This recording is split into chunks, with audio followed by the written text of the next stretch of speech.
ఆ fan కట్టయిరా, current bill కట్టలేక చస్తాను నన్ను. అసలే 1400 వచ్చింది అది ఇద్దరు బిల్లు. బిల్ ఎక్కువ వచ్చిండేది ఫ్యాన్ వేసినందుకు కాదు మే, ఫ్యాన్ కి ఓట్ వేసినందుకు. మళ్ళీ అన్నకే మళ్ళీ అన్నకే మళ్ళీ అన్నకే మళ్ళీ అన్ననే గెలిపించండి అమ్మా. మద్యపాన నిషేధం చేసినాకే ఓట్లు అడుగుతామని చెప్పి మళ్ళీ ఎందుకు వచ్చిండారు?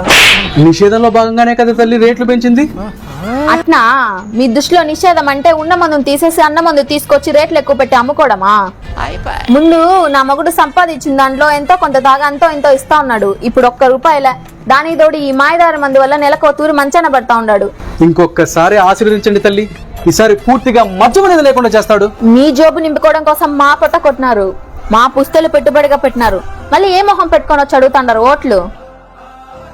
ఓ అన్నా, అన్నకే వేస్తారు కదమ్మా. మేము సరదాకే సింపతితో ఓట్లు వేసిన వాళ్ళం. మీరు మద్య నిషేధం పేరుతో మా మనోభావాలు తాడుకున్నారు. చూసుకోండి మళ్ళా.